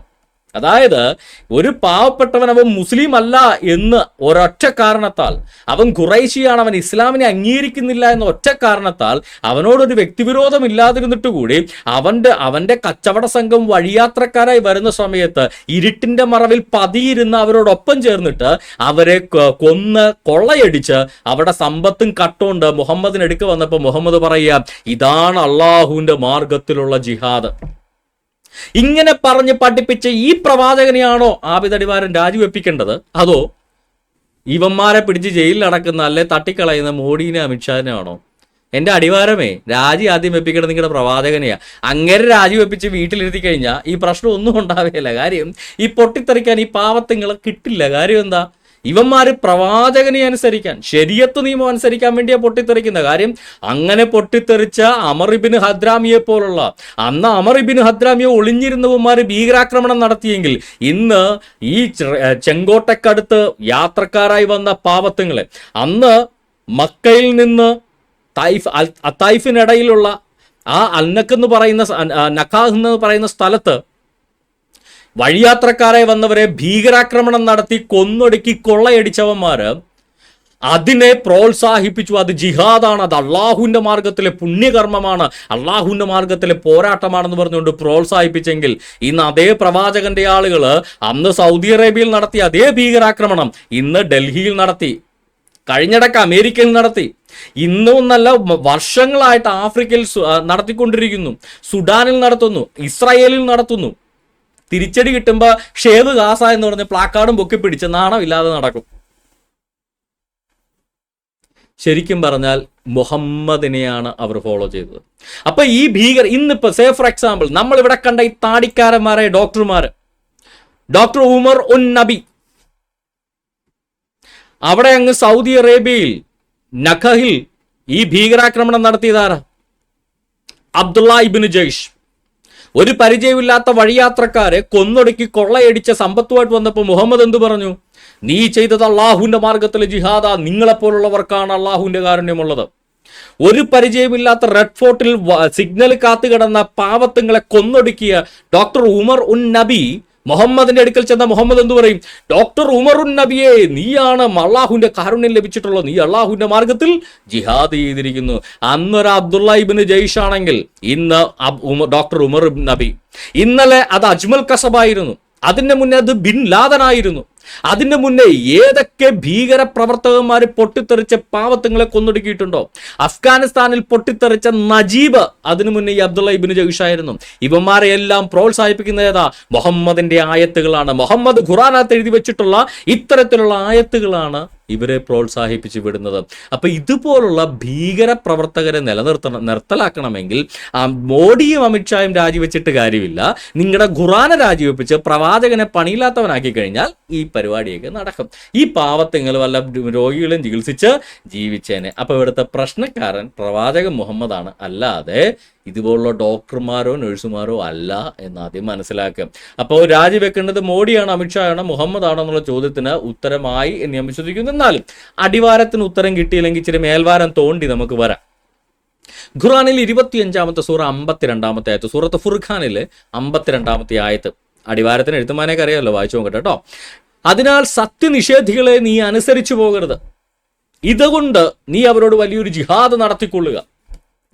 ഇതുകൊണ്ടെന്ന് പറയുമ്പോൾ എന്തുകൊണ്ടാണെന്ന് തമ്പുരാന് മാത്രം അറിയാം. ഓക്കെ, ഇവന്മാർ വ്യാഖ്യാനിക്കും ഇതുകൊണ്ടെന്ന് പറഞ്ഞാൽ ഖുറാൻ കൊണ്ട് നീ അവരോട് വലിയൊരു ജിഹാദ് നടത്തിക്കൊള്ളുക. അപ്പൊ ആബിദ് അടിവാദം പറയും, കണ്ടില്ലേ ഇവിടെ അക്ബർ സാഹിബ ഡിബേറ്റ് നടത്തുന്ന കണ്ടില്ലേ, അതാണ് ജിഹാദ്. എൻ്റെ അടിവാരവും മേൽവാരവും ഇതൊന്നുമല്ല ജിഹാദായിട്ട് അവിടെ പറഞ്ഞിരിക്കുന്നതെന്ന് ഞാനല്ല, മുഹമ്മദിന്റെ സഹാബിയായ ഏറ്റവും വലിയ മുഫസറായ ഇബ്നു അബ്ബാസിന്റെ തഫ്സീർ, ഈ ഖുറാനിൽ 25-ാമത്തെ സൂറ 52-ാമത്തെ ആയത്തിന്റെ തഫ്സീർ ഒന്ന് എടുത്ത് വായിച്ചു നോക്കി നിങ്ങൾക്ക് മനസ്സിലാവും. So obey not to the disbelievers, സത്യനിഷേധികളെ അനുസരിച്ച് നീ നടക്കരുത്. Abu Jahl and his host regarding that which they ask you, but strive against them herewith by means of Quran, by the sword. ഈ ഖുറാൻ കൊണ്ട് നീ വലിയൊരു ജിഹാദ് നടത്തുക എന്ന് പറഞ്ഞാൽ ഖുറാൻ പ്രകാരം ജിഹാദ് നടത്തുക എന്ന്. എന്താണ് ആ ജിഹാദ്? ബൈ ദ sword, വാള് കൊണ്ടാണ് ഖുറാൻ പ്രകാരമുള്ള ജിഹാദ്. Jihad by means of Quran എന്ന് പറഞ്ഞാൽ it is by the sword എന്ന് പറഞ്ഞത് സെബാസ്റ്റ്യൻ പുന്നക്കലല്ല, ഞാൻ വ്യാഖ്യാനിച്ച് മാറ്റിയതൊന്നുമല്ല. ഇബ്നു അബ്ബാസിന്റെ തഫ്സീറിൽ മുഹമ്മദിന്റെ കൂടെ നടന്ന ഇബ്നു അബ്ബാസ് എഴുതിയ ഖുറാൻ വ്യാഖ്യാനത്തിനകത്താണ് പറഞ്ഞിരിക്കുന്നത് ഖുറാൻ കൊണ്ട് യുദ്ധം ചെയ്യുക എന്ന് പറഞ്ഞാൽ ഖുറാനിൽ എഴുതിയിരിക്കുന്ന പ്രകാരം വാള് കൊണ്ട് യുദ്ധം ചെയ്യുക എന്നാണ്. ഈ പറയുന്ന ഇബ്നു അൽ ഹദ്രാമിയെ അമ്പെയ്ത് കൊന്നപ്പോൾ അതാണ് ജിഹാദ് എന്ന് വാഴ്ത്തിയ അതേ മുഹമ്മദ് തന്നെയാണ് ഇവിടെ ഖുറാൻ പ്രകാരം വാളുകൊണ്ട് ജിഹാദ് ചെയ്യുക എന്ന് പറഞ്ഞിരിക്കുന്നതെന്ന് ഇബ്നു അബ്ബാസ് ഇതിനെ വ്യാഖ്യാനിച്ചിരിക്കുന്നു. അപ്പോ വാളുകൊണ്ട് ജിഹാദ് നടത്താൻ അണികളെ ആഹ്വാനം ചെയ്തവനാണോ കുറ്റക്കാരൻ, അത് ആഹ്വാനം ഏറ്റെടുത്ത് ജിഹാദ് നടത്തി പാവപ്പെട്ടവരെ കൊന്ന ഈ ഡോക്ടർമാരാണോ കുറ്റക്കാരൻ, അതോ അത് തടയാൻ ശ്രമിച്ചിട്ട് പരാജയപ്പെട്ട മോഡിയും അമിത്ഷായുമാണോ കുറ്റക്കാരൻ? കുറ്റക്കാരാരാ? അമിത്ഷാ രാജിവെക്കുക, മോഡി രാജിവെക്കുക. ഓക്കെ, അവർക്ക് ധാർമ്മിക ഉത്തരവാദിത്തമുണ്ട്, ഞാൻ പറഞ്ഞില്ല. അതിനകത്തുനിന്ന് അവർക്ക് ഒഴിയാൻ ജീവിതാവസാനം വരെ അവർക്ക് സാധിക്കത്തില്ല. അവർക്ക് മാത്രമല്ല, അവിടെയുള്ള എല്ലാ പോലീസ് ഉദ്യോഗസ്ഥർക്കും അതിനകത്ത് ധാർമ്മിക ഉത്തരവാദിത്തമുണ്ട്. എല്ലാ NIA, എല്ലാ ഇന്റലിജൻസ് ഏജൻസികൾക്കും ധാർമ്മിക ഉത്തരവാദിത്തമുണ്ട്. ഓക്കെ, അപ്പോൾ ഇതിനകത്ത് ശരിക്കും രാജിവെക്കേണ്ട ആരാ? ഇങ്ങനെ ഈ റെഡ് ഫോർട്ടിൽ ഭീകരാക്രമണം നടത്താൻ ആഹ്വാനം ചെയ്തതാരാ? മുഹമ്മദ്. ആഹ്വാനം അനുസരിച്ച് ഭീകരാക്രമണം നടത്തിയതാരാ? ഈ പറയുന്ന മുസ്ലിം ഡോക്ടർമാർ. രാജിവെക്കേണ്ടത് ആരാ? അത് മുഹമ്മദും അല്ല, ഇവന്മാരും അല്ല. രാജിവെക്കേണ്ട മോഡിയും അമിത്ഷായും. വളരെ രസകരമാണ്. ഇനി അടുത്ത തെളിവും കൂടെ തരാം. ഖുറാനിലെ 9-ാമത്തെ സൂറ 88-ാമത്തെ ആയത്ത്, സൂറത്തെ തൗബയിലെ 88-ാമത്തെ ആയത്ത്. പക്ഷെ റസൂലും അദ്ദേഹത്തോടൊപ്പം വിശ്വസിച്ചവരും തങ്ങളുടെ സ്വത്ത് കൊണ്ടും ശരീരങ്ങൾ കൊണ്ടും ജിഹാദ് ചെയ്തു. ഈ ഡോക്ടർമാർ അവർക്ക് കിട്ടിയ സമ്പത്ത് മുഴുവൻ ഈ 3000 ടണ്ണ് സ്ഫോടക വസ്തു വാങ്ങിക്കാൻ ഉപയോഗിച്ചു. അവരുടെ സ്വത്തും ആ പൊട്ടിത്തെറിച്ചവൻ അവൻ്റെ ശരീരം കൊണ്ടും അവൻ ജിഹാദ് ചെയ്തു. അവർക്കാണ് നന്മയുള്ളത്. ഇങ്ങനെ പൊട്ടിച്ചെതറി നാട്ടുകാരെ കൊന്നൊടുക്കുന്ന അന്നൊരു പാവം അൽ ഹദ്രാമിയെ അമ്പെയ്ത് കൊന്നവൻ, ഇരുട്ടിന്റെ വാക്കിന് വന്ന് അമ്പെയ്ത് കൊന്നവന്റെ സ്വത്ത് കൊള്ളയടിച്ചവൻ ഇന്ന് റെഡ് ഫോർട്ടിൽ ആളുകളെ ബോംബ് വെച്ച് കൊന്നു. പണ്ട് അജ്മൽ കസബിനെ പോലുള്ളവന്മാര് തോക്കുമായി വന്ന് പാവപ്പെട്ടവരെ വെടിവെച്ച് കൊന്നു. അവർക്കാണ് നന്മയുള്ളത് എന്നവരുടെ പ്രവാചകൻ പറഞ്ഞു. പിന്നെ അവന്മാരെ കൊല്ലാതിരിക്കൂ? മുഹമ്മദ് പറയുകയാണ്, ഇങ്ങനെ സ്വത്ത് കൊണ്ടും ശരീരം കൊണ്ടും ജിഹാദ് ചെയ്യുന്ന അജ്മൽ കസബിനെ പോലുള്ള, ബിൻ ലാദനെ പോലുള്ള, അൽ ഖൈദയെ പോലുള്ള, നമ്മുടെ തടിയന്റെ അവിടെ നസീറിനെ പോലുള്ള, അബ്ദുൽ നാസർ മദനിയെ പോലുള്ള, അഫ്സൽ ഗുരുവിനെ പോലുള്ള ഈ പൊട്ടിച്ചെതറി പഹൽഗാമിൽ നമ്മുടെ പെങ്ങന്മാരെ വിധവകളാക്കിയവന്മാരെ പോലുള്ള അവന്മാർക്കാണ് നന്മയുള്ളതെന്ന്. എൻ്റെ പൊന്നണ്ണ, ഇത്രയൊക്കെ നന്മ ഇങ്ങനെയുള്ളവന്മാർക്ക് കൊടുക്കാൻ നിങ്ങളുടെ ഇതിനു മാത്രം നന്മ ഇവിടെ ഉണ്ടെന്നാവും. അതായത് വന്നവനും നിന്നവനും എല്ലാം കണക്കാന്നുള്ളത്. അതായത് പറയണവൻ്റെ സ്റ്റാൻഡേർഡ് ആണല്ലോ ഇതിനകത്ത് മനസ്സിലാവുന്നത്. അപ്പം എത്രത്തോളം ഭീകരതയാണ് കുഞ്ഞു കുട്ടികളായിരിക്കുമ്പോൾ മുതൽ മദ്രസയിൽ മദ്രസയിൽ ഖുറാനും ഹദീസും തന്നെയല്ലേ പഠിപ്പിക്കുന്നത്. അല്ല മദ്രസയിൽ ബൈബിളൊന്നും പഠിപ്പിക്കുന്നൊന്നുമില്ലല്ലോ. മദ്രസയെ പഠിപ്പിക്കുന്ന ഖുറാനും ഹദീസും ആണെങ്കിൽ ആ ഖുറാനും ഹദീസിനകത്തും പറഞ്ഞിരിക്കുന്ന നഴ്സറി പ്രായം മുതൽ കുട്ടികളെ ഇതുപോലുള്ള വിഷം തീറ്റിച്ചു കഴിഞ്ഞാൽ അവർ ഡോക്ടറല്ല, അവർ ഏത് കൊലകൊമ്പനായാലും ശരി അവൻ വന്ന് പൊട്ടിച്ചു തരും. അവരെ കുറ്റം പറയാൻ പറ്റില്ല. നഴ്സറി പ്രായം മുതൽ അവരെ പഠിപ്പിച്ചു വിടുന്നത് ഖുറാനും ഹദീസുമാണ്. അവരെ കാണാതെ തല്ലി പഠിപ്പിക്കുന്നത് ഖുറാനാണ്. ഖുറാന്റെ കാര്യമാണ് ഞാൻ ഈ പറയുന്നത്. ആ ഖുറാനകത്താണ് എഴുതിയിരിക്കുന്നത്, സ്വത്ത് കൊണ്ടും ശരീരം കൊണ്ടും ജിഹാദ് ചെയ്യണം, അന്യമതസ്ഥരെ കൊന്നൊടുക്കണം. അങ്ങനെ ചെയ്യുന്നതാണ് ഏറ്റവും മഹത്തരമായ കാര്യം. ഇതെല്ലാം പറഞ്ഞു പഠിപ്പിക്കുന്നത് ഖുറാനാണ്. അപ്പൊ ഇങ്ങനെ ഖുറാൻ ഓതി കുഞ്ഞുങ്ങളെ കൊടുത്തു കഴിഞ്ഞാൽ ആ കുഞ്ഞുങ്ങൾ പഠിച്ച് ഡോക്ടറല്ല, ഏത് കൊലകൊമ്പനായാലും അവൻ എന്ത് ചെയ്യും? അവൻ പൊട്ടിച്ചു തരാൻ ശ്രമിക്കും. That's natural. അല്ലെങ്കിൽ അവൻ ഈ പ്രവാചകനെ പുറങ്കാലം കൊണ്ട് തട്ടിക്കളയണം. ഈ ഖുറാൻ ആയത്തുകളെ പുറങ്കാലം കൊണ്ട് തട്ടിക്കളയണം. അങ്ങനെ ചെയ്യുമ്പോൾ അവൻ ആരാവും? അവൻ മതം വിട്ടവനാകും, അഥവാ എക്സ് മുസ്ലിം ആകും. അപ്പൊ ഏതെങ്കിലും ഒന്നേ അവനാകാൻ സാധിക്കുള്ളൂ. ഒന്നുകിൽ ഈ ഖുറാൻ ആയത്തുകൾ അനുസരിച്ച് അവനൊരു നല്ല മുസൽമാനായിട്ട് പൊട്ടിച്ചതറാം, അതല്ലെങ്കിൽ അവന് ഈ ഖുറാൻ ആയത്തുകൾ ഉപേക്ഷിച്ച് നല്ലൊരു മനുഷ്യനായിട്ട് ജീവിക്കാം. ഏത് വേണമെന്ന് തീരുമാനിക്കേണ്ടത് ഒരു മുസൽമാനാണ്. നിങ്ങളെ പഠിപ്പിച്ചിരിക്കുന്ന പുസ്തകം, നിങ്ങളുടെ ദൈവീക വചനം എന്ന് പറയുന്നത് ഇതാണ്. ഇതിന്റെ ഏറ്റവും വലിയ ഭീകരത എന്താണെന്നറിയോ? ഇതൊരു പ്രത്യേക കോണ്ടെക്സ്റ്റിലേക്ക് മാത്രമായിട്ട് പറഞ്ഞിരിക്കുന്നതല്ല. ലോക അവസാനം വരെയുള്ള മുസ്ലിങ്ങൾക്ക് പാലിക്കാനുള്ള കൽപ്പനയാണെന്ന് പറഞ്ഞു കൊടുത്തിരിക്കുന്ന വാക്യങ്ങളാണ് നിങ്ങളിവിടെ വായിക്കുന്നത് എന്നുള്ളതാണ് ഏറ്റവും. ഈ സൂറത്ത് തൗബയൊക്കെ മുഹമ്മദിന്റെ അവസാനത്തെ സൂറ, അതായത് ഇതിന് ശേഷം പിന്നെ ഒരു കുഞ്ഞി സൂറ മാത്രം ഇറങ്ങിയിട്ടുള്ളൂ. അപ്പോഴത്തേക്കും പുള്ളി മരിച്ചു. ഇതിനെ തിരുത്താനോ ഇതിനൊന്ന് മാറ്റാനോ ഉള്ള ഒരു സ്കോപ്പ് പോലും ഇല്ലാത്ത വിധം പ്രവാചകൻ മരിച്ചുപോയി ഈ സൂറക്ക് ശേഷം തൊട്ട് പുറകെ. അതായത് ഏറ്റവും അവസാനമായിട്ട് ഇവർക്ക് ലഭിച്ചിട്ടുള്ള സൂറയാണ് സൂറത്ത് തൗബ. അതിനകത്തൊക്കെ പറയുന്നത് ജിഹാദ് ചെയ്യുന്നവർക്ക് മാത്രമാണ് നന്മകളുള്ളതെന്നാണ്. ഖുറാൻ 4 സൂറ 49-15, സൂറ ഫുജറാത്തിലെ അള്ളാഹുവിലും അവന്റെ ദൂതനിലും വിശ്വസിക്കുകയും പിന്നീട് സംശയിക്കാതിരിക്കുകയും തങ്ങളുടെ സ്വത്തുക്കളും ശരീരങ്ങളും കൊണ്ട് അള്ളാഹുവിന്റെ മാർഗത്തിൽ ജിഹാദ് ചെയ്തവരാരോ അവർ മാത്രമാകുന്നു സത്യവിശ്വാസികൾ. എൻ്റെ സംശയം, ഈ ആബിദ് അടിവാരം ഇതുപോലുള്ളൊരു സത്യവിശ്വാസിയാണോ? തൻ്റെ ശരീരം കൊണ്ടും തൻ്റെ സ്വത്തുകൊണ്ടും ഈ അമുസ്ലിങ്ങളെ കൊന്നൊടുക്കുന്ന സത്യവിശ്വാസിയാണോ ഈ ആബിദ് അടിവാരം? അതോ ആബിദ് അടിവാരം ഒരു ഇസ്ലാമിക സത്യവിശ്വാസി അല്ലേ? ഇസ്ലാമിക സത്യവിശ്വാസിയാണെങ്കിൽ ആബിദ് അടിവാരം ഇതിനുള്ളിൽ ജിഹാദിന് കൂട്ടുനിൽക്കുകയോ ജിഹാദ് ചെയ്യുകയോ ചെയ്തിട്ടുണ്ട്. കാര്യം ജിഹാദ് ചെയ്യുന്നവർ മാത്രമാണ് സത്യവിശ്വാസികൾ എന്നാണ്. അതായത് നിങ്ങൾ ഈ മുസ്ലിം നേതാക്കന്മാരായിട്ട് പറയുന്ന ഗ്രാൻഡ് മുഫ്തി മുതൽ താഴേക്കുള്ള സകല മുസ്ലിങ്ങളും മനസ്സുകൊണ്ടെങ്കിലും ഈ ജിഹാദ് ചെയ്തിട്ടില്ലെങ്കിൽ അവർ സത്യവിശ്വാസികളല്ല. അതായത് ഇന്നലെ പൊട്ടിത്തെറിച്ചവനെ മനസ്സുകൊണ്ട് സപ്പോർട്ട് ചെയ്തില്ലെങ്കിൽ അവർ മുസ്ലിം ആവില്ല എന്ന് പറഞ്ഞത് ഞാനല്ല, ഖുറാനിലെ ആയത്താണ്. തങ്ങളുടെ സ്വത്തുകൊണ്ടും ശരീരം കൊണ്ടും അള്ളാഹുവിന്റെ മാർഗത്തിൽ ജിഹാദ് ചെയ്തവരാണോ അവർ മാത്രമാകുന്നു സത്യവിശ്വാസികളെന്ന വാക്യം കൊടുത്തത് ഖുറാനിലെ മുഹമ്മദാണ്. അപ്പോ ഈ പൊട്ടിച്ചെതറിയവനെ ഈ മുസ്ലിം നേതാക്കന്മാർ മനസ്സുകൊണ്ടെങ്കിലും നന്നായി മക്കളെ എന്നല്ലേ പറഞ്ഞിട്ടുണ്ടാകുക, അല്ലെങ്കിൽ അവർ എക്സ് മുസ്ലിംസ് ആയിട്ടുണ്ടാവണം. അപ്പൊ ഈ മുസ്ലിം നേതാക്കന്മാരും ഈ ആബിദ് മേൽവാരും അടിവാരും ഒക്കെ എക്സ് മുസ്ലിം ആയിട്ടുണ്ടോ അതോ ഇതേപോലെ ജിഹാദ് ചെയ്യുന്ന സത്യവിശ്വാസികളാണോ എന്ന് ഒന്ന് വ്യക്തമാക്കിയാൽ കുറച്ചുകൂടെ നല്ലതായിരുന്നു. അപ്പോൾ നിങ്ങൾക്ക് ഒന്നുകിൽ നല്ല മനുഷ്യരാകാം, അല്ലെങ്കിൽ നിങ്ങൾക്ക് നല്ലൊരു മുസ്ലിം ആകാം. നല്ലൊരു മുസ്ലിം ആയാൽ യു മസ്റ്റ് ഡു ജിഹാദ് എന്നാണ് ഖുറാനിൽ പറഞ്ഞിരിക്കുന്നത്. കാര്യം അങ്ങനെ അള്ളാഹുവിന്റെ മാർഗത്തിൽ ജിഹാദ് ചെയ്തവരാരോ അവർ മാത്രമാകുന്നു സത്യവിശ്വാസികൾ. അപ്പൊ ജിഹാദ് ചെയ്യാത്തവന്മാർ സത്യവിശ്വാസികളല്ല. അപ്പൊ ഇവന്മാരെല്ലാം ജീവിതത്തിൽ ഒരിക്കൽ ജിഹാദ് ചെയ്യും. അതായത് ടിക്കിംഗ് ടൈം ബോംബ്. എല്ലാ മുസ്ലിം നാമധാരികളും ഭീകരന്മാരാണെന്നല്ല പറയുന്നത്. ഈ ഇസ്ലാം മതത്തിലെ ഖുറാൻ അനുസരിച്ച് ജീവിക്കുന്ന, ഹദീത്ത് അനുസരിച്ച് ജീവിക്കണമെന്ന് വാശി പിടിക്കുന്നവരൊക്കെ ഭീകരവാദികളായിരിക്കും എന്നല്ലാതെ മറ്റൊന്നും പറയാൻ ഖുറാനോ ഹദീസോ നമ്മെ അനുവദിക്കുന്നില്ല. കാര്യം ഖുറാനിലും ഹദീസിലും അങ്ങനെയാണ് പറയുന്നത്. ഈ അള്ളാഹുവിന്റെ മാർഗത്തിൽ ജിഹാദ് ചെയ്തവരാരോ അവർ മാത്രമാണ് സത്യവിശ്വാസികൾ എന്നാണ്. അപ്പോൾ ഒരുവൻ യഥാർത്ഥ മുസ്ലിമായിട്ട് ജീവിക്കണമെങ്കിൽ അവന് ജിഹാദ് ചെയ്തേ മതിയാകത്തുള്ളൂ. അള്ളാഹുവിന്റെ മാർഗത്തിലെ ജിഹാദ് എന്താണെന്ന് ഖുറാനിൽ നേരത്തെ കൃത്യമായിട്ട് നമ്മൾ കണ്ടു. ആ മുസ്ലിങ്ങളെ വഴിയിൽ വെച്ച് ഇരുട്ടുവാക്കിന് കൊല്ലുന്നതാണ് അള്ളാഹുവിന്റെ മാർഗത്തിലെ ജിഹാദ് എന്ന് കൃത്യമായിട്ട് മുഹമ്മദ് തന്നെ സാക്ഷ്യം പറഞ്ഞത് നമ്മൾ കണ്ടു കഴിഞ്ഞു.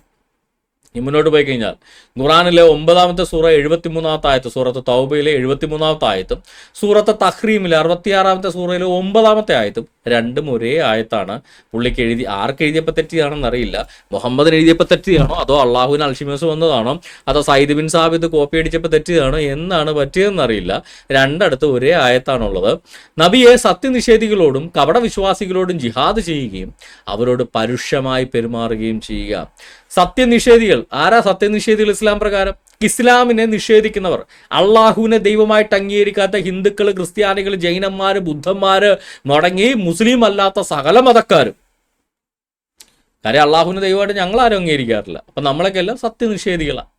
കപടവിശ്വാസികൾ, നമ്മുടെ എന്താ പറയുക, ആരിഫ് ഹുസൈൻ തെരുവത്തിനെ പോലുള്ള കപടവിശ്വാസികൾ. കാര്യം അവർ മുനാഫിക്കുകളാണ്. ഇസ്ലാമാണ്, പക്ഷെ ആരിഫ് ഹുസൈൻ തെരുവോത്ത് ഇസ്ലാം പേരാണ്, പക്ഷെ അവർ ഇസ്ലാമിനെ അനുസരിക്കുന്നില്ല. അതാണ് കപടവിശ്വാസികൾ, മുനാഫിക്കുകൾ. രണ്ടു കൂട്ടരോട് നീ ജിഹാദ് ചെയ്യണം. ഇത് പഠിപ്പിച്ചതാരാ? മുഹമ്മദ്. അതിന്റെ ഈ ജിഹാദ് എന്താണ് കൃത്യമായിട്ട് അവിടെ പറഞ്ഞിട്ടുണ്ട്. സൂറ ഇബ്നു അബ്ബാസിൽ കൃത്യമായിട്ട് പറഞ്ഞിട്ടുണ്ട്. ഓ പ്രോഫറ്റ്, അല്ലയോ പ്രവാചകനെ, സ്ട്രൈവ് അഗെയിൻസ്റ്റ് ദ ഡിസ്ബിലീവേഴ്സ്, കാഫിറുകളോട് നീ ജിഹാദ് ചെയ്യുക. The disbelievers of Mecca with the sword until they accept the faith and the hypocrites of Medina with your tongue. നിങ്ങളുടെ കൂട്ടത്തിലുള്ള ഈ മദീനക്കാരായ ഹിജറ ചെയ്ത് വന്ന കൂട്ടത്തിൽ പോലും ഹിപ്പോക്രൈറ്റ്സ് ഉണ്ടെങ്കിൽ, മുനാഫിക്കുകൾ ഉണ്ടെങ്കിൽ അവരോട് വാക്കുകൊണ്ടൊക്കെ തെറി പറഞ്ഞത്. അതുകൊണ്ടാണ് ഈ പറയുന്ന എന്നെയൊക്കെ കൊല്ലാൻ നടക്കുന്നതും ആരിഫ് ഹുസൈൻ തിരുവോത്തിനോടൊക്കെ വാക്കുകൊണ്ട് ഡയലോഗ് അടിക്കുന്നതിൻ്റെ കാരണം അതാ. ഓക്കെ, കാഫിറുകളാണെങ്കിൽ അവരെ തട്ടിക്കളഞ്ഞേക്കുക. നമ്മുടെ ഡിക്റ്റേറ്ററിനകത്ത് പറഞ്ഞാൽ അവരെ തട്ടിക്കളഞ്ഞേക്കുക. ബാക്കിയുള്ള മുസ്ലിങ്ങളിൽ പെട്ടവന്മാരെ തന്നെ കുറ്റം പറയുന്നവരാണെങ്കിൽ അവരെ വാക്കുകൊണ്ടും ശരീഅത്ത് നിയമം കൊണ്ടും മാത്രം പീഡിപ്പിക്കുക. അവരെ വേണേൽ കല്ലെറിഞ്ഞു കൊല്ലാം, അല്ലാതെ വെട്ടിക്കൊല്ലാൻ പാടില്ല. ഇതാണ് ഇവരുടെ ജിഹാദ്, വാളുകൊണ്ട് നടത്തുന്ന ഇവരുടെ ജിഹാദ് എന്ന് പറയുന്നത്. ഇനി മുന്നോട്ട് പോയി കഴിഞ്ഞാൽ സഹിഹായ ഹദീസിനും കൂടെ, ശരീഅത്ത് പറയുമ്പോൾ ഖുറാൻ മാത്രമല്ലല്ലോ, ഹദീസും കൂടെ ആണല്ലോ. ആണ് സഹിഹുൽ ബുഖാരി ബുക്ക് നമ്പർ 64 ഹദീസ് നമ്പർ 340 എടുത്തു കഴിഞ്ഞാൽ, നരേറ്റഡ് ബൈ മുജാഹിദ് നിവേദനം, I said to ibn Umar I want to migrate to sham.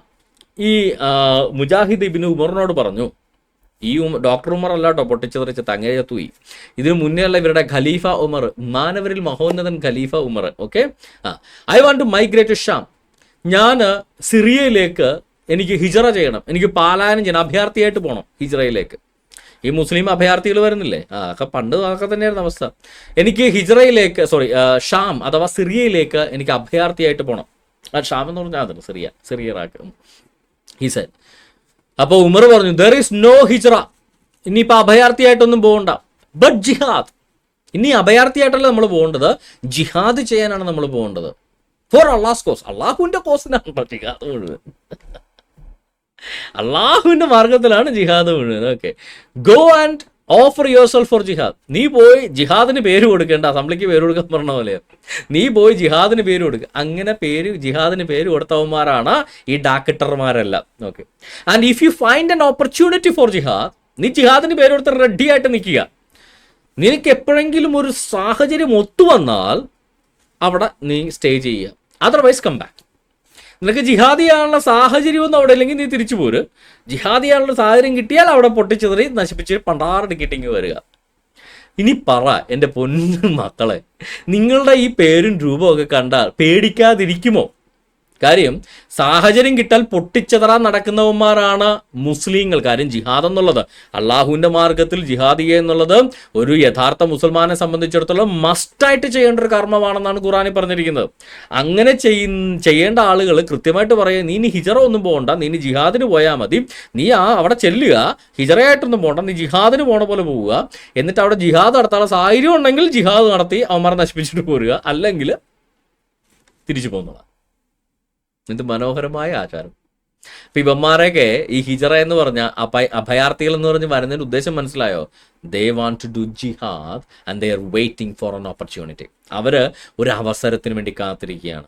അങ്ങനെ അവസരത്തിന് വേണ്ടി കാത്തിരിക്കുന്നവരാണ് മുസ്ലിങ്ങളെന്നും, യഥാർത്ഥ മുസ്ലിങ്ങൾ അങ്ങനെ അവസരത്തിന് വേണ്ടി ജിഹാദ് നടത്തി ആളുകളെ കൊന്നൊടുക്കാനുള്ള അവസരത്തിന് വേണ്ടി കാത്തിരിക്കുന്നവരാണെന്ന് ഖുറാനകത്തും ഹദീസിനകത്ത് എഴുതി വച്ചിരിക്കുമ്പോൾ അല്ല എന്ന് വിശ്വസിക്കാൻ മാത്രം മണ്ടന്മാരല്ല ഞങ്ങൾ.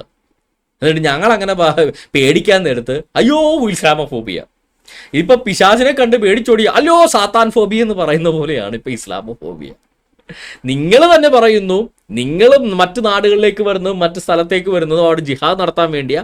അതിനുള്ള അവസരം കിട്ടുന്നവരെ തക്കം പാർത്തിരിക്കും. അവസരം കിട്ടിയാൽ ജിഹാദ് നടത്തി പൊട്ടിച്ചെതറും. സഹി കെട്ടിട്ട് അവസരം കിട്ടിയില്ലെങ്കിൽ അടുത്ത സ്ഥലത്ത് അവസരം കിട്ടാൻ വേണ്ടി നാട്ടിലേക്ക് തിരിച്ചു പോകുമെന്ന് നിങ്ങൾ തന്നെ പറയുന്നു. അപ്പൊ നിങ്ങളെ കാണുമ്പോൾ ഞങ്ങൾ പേടിക്കണ്ടേ? പേടിക്കണം. പേടിക്കാനില്ലെങ്കിലാണ് പ്രശ്നം. കാര്യം എപ്പോൾ വേണമെങ്കിലും വെട്ടിക്കൊല്ലാൻ റെഡിയായിട്ടിരിക്കുന്ന ആളുകളെ പേടിച്ചില്ലെങ്കിൽ അത് വലിയ പ്രശ്നമാണ്. സൈക്കാട്രിക് ഡിസീസാ. എന്താ പറയുക, നമുക്ക് റാഷണൽ ആയിട്ടുള്ളൊരു ഭയം നമുക്ക് എല്ലാ മനുഷ്യർക്കും വേണ്ടതാണ്. അങ്ങനെ റാഷണൽ ആയിട്ടുള്ള ഭയം ഇല്ലെങ്കിൽ അത് നമ്മൾ ഡേഞ്ചർ പെർസെപ്ഷൻ ഇല്ലായ്മ എന്ന് പറയും. അത് ഒരു മാനസിക പ്രശ്നമാണ്. ഡേഞ്ചർ പെർസെപ്ഷൻ ഇല്ലാത്ത ചില ആളുകളുണ്ട്, അപകടം ഒന്നും തിരിച്ചറിയില്ല. വെള്ളത്തിലെടുത്ത് ചാടും, തീയിലെടുത്ത് ചാടും. അവർക്ക് അത് അപകടമാണെന്ന് തിരിച്ചറിയാനുള്ള ബോധമില്ല.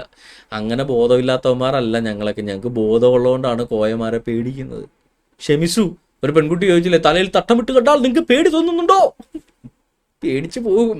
തലക്ക് വെളിവുള്ളവന്മാർ പേടിക്കും. നിങ്ങൾക്ക് വെളിവില്ലെങ്കിൽ പേടിക്കണ്ട, ഞങ്ങളാരും പേടിക്കണമെന്ന് പറഞ്ഞില്ലല്ലോ. പക്ഷെ തലക്ക് വെളിവുള്ളവർക്ക് ഇച്ചിരി പേടി വരും. അത് ഇവരുടെ പുസ്തകത്തിനകത്ത് എഴുതി വെച്ചിരിക്കുന്നതുകൊണ്ടാണ്.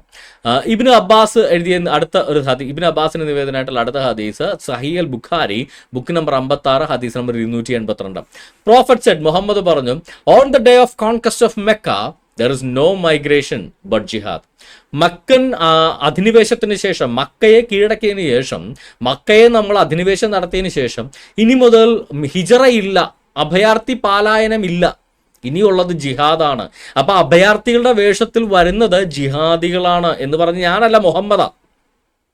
അതായത് ഇസ്ലാമിനെ സംബന്ധിച്ചിടത്തോളം മക്ക കീഴടക്കിയതിന് ശേഷം, സൗദി അറേബ്യയിൽ ഇസ്ലാമിക ഭരണം വന്നതിന് ശേഷം ഇനി ഹിജറ അഥവാ പാലായനം, അഭയാർത്ഥികളായിട്ടുള്ള വരവ് ഇനിയില്ല. ഒരു നാട്ടിലേക്കും ഒരു മുസ്ലിമും അഭയാർത്ഥിയായിട്ട് പോകാൻ പാടില്ല. ഇനി പോകുന്നതെല്ലാം ജിഹാദിന് വേണ്ടിയാണ്. അതേത് ഡിസ്കൈസിലായാലും കുഴപ്പമില്ല, അവർ വരുന്നത് ജിഹാദ് നടത്താൻ വേണ്ടിയാണ്. അപ്പൊ ജിഹാദ് നടത്താൻ വേണ്ടിയാണ് ഇവരുടെ അഭയാർത്ഥി പാലായനങ്ങളെല്ലാം. അല്ലാതെ നിങ്ങൾ ഉദ്ദേശിക്കുന്ന പോലെ അവരെ അഭയാർത്ഥികളായിട്ട് വരുന്നില്ല. അവർ അഭയാർത്ഥികളായിട്ട് വരുന്നെങ്കിൽ they are not Muslims. They have to denounce their prophet. അവർ അവരുടെ പ്രവാചകനെ, അവരുടെ മതത്തെ, അവരുടെ ഗ്രന്ഥത്തെ അവർ ഡിനൗൺസ് ചെയ്യണം. എന്നാലേ അവർക്ക് അഭയാർത്ഥിയായിട്ട് വരാൻ പറ്റുള്ളൂ. കാര്യം മുഹമ്മദാ പറഞ്ഞത്, ഇനി അഭയാർത്ഥിയായിട്ടുള്ള പോക്കില്ല, ഇനി ഹിജറയില്ല, ഇനി മുജാഹിറുകളില്ല. ഒരു സിറിയക്കാരനും ഇനി അഭയാർത്ഥിയല്ല, ഒരു സുഡാനിയും ഇനി അഭയാർത്ഥിയല്ല. ഒരു മുസ്ലിം സുഡാനിക്കോ ഒരു മുസ്ലിം സിറിയക്കാരനോ ഒരു മുസ്ലിം ഗാസക്കാരനോ അഭയാർത്ഥിയായിട്ട് യാത്ര ചെയ്യാൻ പാടില്ല, അഭയാർത്ഥിയായിട്ടെങ്കിലും പോകാൻ പാടില്ല. അവർക്ക് നടത്താനുള്ള ജിഹാദ് മാത്രമാണ്. അപ്പൊ പിന്നെ ഈ എന്താ പറയുക, അഭയാർത്ഥികൾക്ക് വേണ്ടി ക്യാമ്പ് നടത്തുന്ന യുണൈറ്റഡ് നേഷൻസ് ഒക്കെ എന്നാ പൊട്ടനാണോ ശരിക്കും പറഞ്ഞത്? പൊട്ടന്മാരാ, വെറും പൊട്ടന്മാരാ. ഈ മുസ്ലിങ്ങൾക്ക് ജിഹാദ് നടത്താൻ വേണ്ടി കൊടി പിടിക്കുന്ന ഉണ്ട്രയൊക്കെ വെറും പൊട്ടന്മാരാ, വെറും ഉണ്ടാക്കന്മാർ തന്നെ. അതാണ് ഒപ്പിച്ചൊരു പേര് ഉൺറ എന്ന പേരൊക്കെ കിട്ടിയത്. അപ്പം ഇവർ നടത്തുന്നത് ശരിക്കും ജിഹാദാണ്, അല്ലാതെ അഭയാർത്ഥികളായിട്ട് വരുന്നവരെ പോലും പേടിക്കേണ്ട അവസ്ഥ. എന്നാൽ ഇതിനെയൊക്കെ തള്ളിപ്പറഞ്ഞുകൊണ്ട് അതിശക്തമായി ഈ ഖുർആൻ ആയത്തുകളെ, ഈ ജിഹാദിനെ, അള്ളാഹുവിൻ്റെ മാർഗത്തിൽ പുണ്യകർമ്മമാണ് എന്ന് പറഞ്ഞ മുഹമ്മദിനെ, ഈ ജിഹാദായിട്ട് ആളുകളെ കൊല്ലുന്ന ഇബ്നു അൽ ഹദ്രാമിയെ പോലുള്ള പാവം ആളുകളെ ഇരുട്ടുവാക്കിന് പൊട്ടിച്ചെതറി കൊല്ലുന്നത് ജിഹാദാണ്, അത് ചെയ്തവർ മാത്രമാണ് മുസ്ലിങ്ങൾ എന്ന് പറഞ്ഞ മുഹമ്മദിനെ പുച്ഛിച്ച് തള്ളിക്കൊണ്ട് നമ്മുടെ പ്രമുഖ ഇസ്ലാമിക സംഘടന മുന്നോട്ട് വന്നിരിക്കുന്നത് സത്യം പറഞ്ഞാൽ ഒത്തിരി സന്തോഷം ഉണ്ടാക്കിയെന്നുള്ളത്. മീഡിയ വൺ റിപ്പോർട്ട് ചെയ്ത പ്രകാരം ഡൽഹി സ്ഫോടനം ശക്തമായി അപലപിക്കുന്നുവെന്ന് ജമാഅത്തെ ഇസ്ലാമി ഹിന്ദ്, സമഗ്രവും സുതാര്യവുമായ അന്വേഷണം നടത്തണമെന്നും ജമാഅത്തെ ഇസ്ലാമി ഹിന്ദ് ആവശ്യപ്പെട്ടു. മുഹമ്മദിന്റെ വാക്ക് കേട്ട് നടത്തിയ ജിഹാദിനെ അപലപിച്ച ജമാഅത്തെ ഇസ്ലാമി ഹിന്ദിനിരിക്കട്ടെ ഇന്നത്തെ കുതിരപ്പവൻ. ഇസ്ലാം മതത്തെ ഇതുമായി കൂട്ടിക്കെട്ടരുതെന്ന് പറഞ്ഞുകൊണ്ട് പ്രമുഖ മുസ്ലിങ്ങൾ പുറത്തു വന്നു. പ്രമുഖ മുസ്ലിങ്ങളായിട്ടുള്ള കുറേ പണ്ഡിതന്മാർ, ഞാൻ അതിൻ്റെ ന്യൂസ് നിങ്ങൾക്കൊന്ന് വേണ്ടി റീഡ് ചെയ്യാം. ടൈംസ് ഓഫ് ഇന്ത്യയിലെ ന്യൂസ് നിങ്ങൾക്ക് വേണ്ടി ജസ്റ്റ് ഒന്ന് റീഡ് ചെയ്യാം. പ്രമുഖ പണ്ഡിതന്മാരും പ്രമുഖ വ്യക്തികളെല്ലാം കൂടെ ഇതിനു വേണ്ടി ഇതിനെ മുസ്ലിങ്ങളെ ഇസ്ലാം മതത്വമായിട്ട് ഇതിനെ കൂട്ടിക്കെട്ടരുത് എന്ന് പറഞ്ഞുകൊണ്ട് മുന്നോട്ട് വന്നിരിക്കുക. ടൈംസ് ഓഫ് ഇന്ത്യയിലെ ഇന്ത്യൻ എക്സ്പ്രസ്സിലെ വാർത്തയാണ്. Delhi Muslim voices condemn Delhi blast seeks swift justice. New Delhi. Several prominent Muslim leaders on Wednesday strongly condemned the recent blast near the Red Fort that left 12 dead and several injured. 12 പേര് മരിക്കുകയും ഒത്തിരി പേര് പരിക്കേൽക്കുകയും ചെയ്ത ചെങ്കോട്ടയ്ക്കടുത്ത് നടന്ന ഭീകരാക്രമണത്തെ വിമർശിച്ചുകൊണ്ട് തള്ളിപ്പറഞ്ഞുകൊണ്ട് ഒത്തിരി prominent മുസ്ലിം leaders മുന്നോട്ട് വന്നു. In a joint statement, former Delhi lieutenant governor and ex Jamia Millia Islamia vice chancellor Najeeb Jung, Industrialist Saeed Sharwani, former MP Saeed Siddiqui, former Chief Election Commissioner S.Y. Qureshi, and former Vice Chief of Army Staff Lieutenant General Zamiruddin Shah denounced the incident in the strongest terms. അത് നല്ല കാര്യം അംഗീകരിക്കുന്നു. As Muslims, we categorically reject and denounce this inhuman and cowardly act. As Muslims, ഇത്തരത്തിലുള്ള ഒരു ഭീകരാക്രമണത്തെ അവർ അപലപിക്കുന്നു. As Muslims, നിങ്ങൾ ഒരു മുസ്ലിം എന്ന നിലയിൽ ഈ അബ്ദുള്ള ഇബ്നു ജയ്ഷ് ചെയ്ത കൊലപാതകം, അവനോ അവൻ്റെ കൂട്ടാളികളും കൂടെ കൊന്നൊടുക്കിയ ആ നഖാഹിൽ വെച്ച് നടന്ന കൂട്ടക്കൊല, അതിനെ നിങ്ങൾ ഇതുപോലെ അപലപിക്കുന്നുണ്ടോ?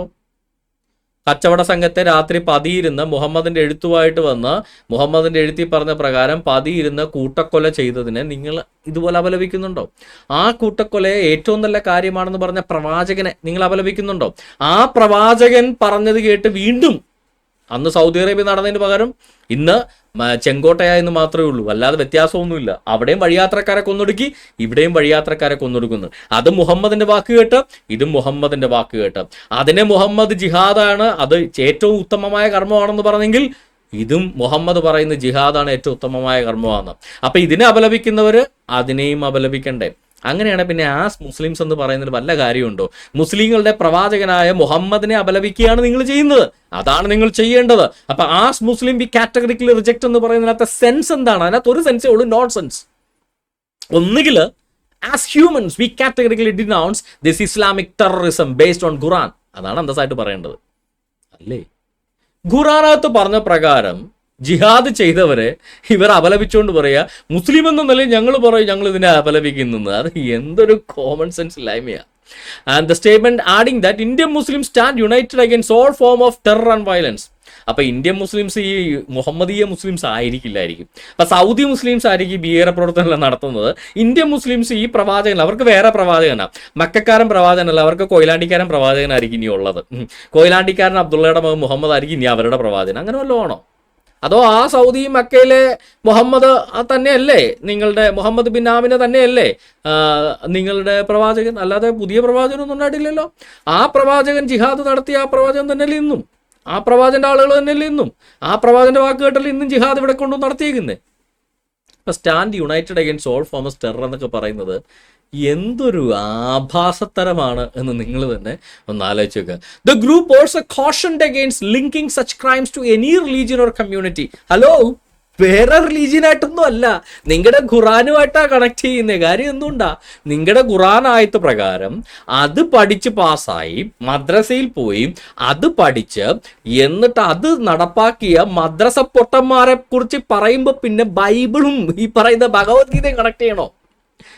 മദ്രസയിൽ പോയി ഖുറാൻ പഠിച്ചവന്മാർ ഖുറാനിൽ പറഞ്ഞിരിക്കുന്ന പ്രകാരം ജിഹാദ് നടത്തി അതേപോലെ അതേ സിറ്റുവേഷനിൽ വഴിയാത്രക്കാരെ കൊന്നൊടുക്കി ആ ജിഹാദിന്റെ പൂർണ്ണ പുണ്യകർമ്മമാണെന്നുള്ള അടിസ്ഥാനത്തിൽ ആ ജിഹാദ് ചെയ്ത് 72 ഹൂറികളെ കിട്ടാൻ വേണ്ടി സ്വർഗത്ത് പോയതിന് മതങ്ങളുമായിട്ടൊന്നും കൂട്ടിക്കൊടു, മതങ്ങളുമായിട്ടല്ല ഇസ്ലാമുമായിട്ട് തന്നെയാണത് കൂട്ടിക്കെട്ടേണ്ട കാര്യമില്ല. That is Islamic law.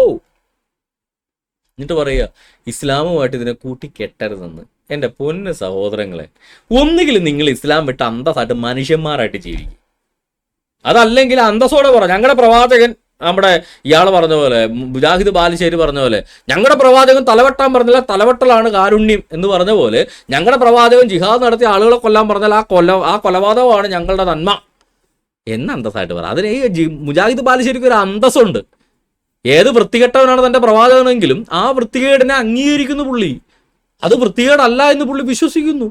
ചേട്ടാ കൊലപാതകമാണ് നമ്മൾ വൃത്തികേടെന്ന് പറയുന്നതെങ്കിൽ ആ കൊലപാതകമാണ് മാന്യതയെന്ന് സ്നേഹമാണെന്ന് പുള്ളി വിശ്വസിച്ച് കഴിഞ്ഞാൽ പിന്നെ പുള്ളിക്ക് പ്രശ്നമില്ല. അതാണ് അന്തസ്. അല്ലാതെ ഇതുപോലെ ഡബിൾ സ്റ്റാൻഡേർഡ് കളിക്കുന്ന പരിപാടിയല്ല. അപ്പോൾ മുജാഹിദ് ബാലുശ്ശേരി ഈ ടീമുകളെയൊക്കെ ഒന്ന് കണ്ടിട്ട് നമ്മുടെ പ്രവാചകൻ ഇതാണ്, വെട്ടിക്കൊലയാണ് നമ്മുടെ പ്രവാചകന്റെ പ്രധാന പരിപാടി, അപ്പോൾ അത് അംഗീകരിക്കുന്നവർ മാത്രം മുസ്ലിമായിട്ട് നിന്നാൽ മതി എന്നങ്ങ് മുജാഹിദ് ബാലുശ്ശേരിയൊക്കെ ഒന്ന് അങ്ങ് പറഞ്ഞങ്ങ് കൊടുക്കുക എന്ന് കേൾക്കട്ടെ.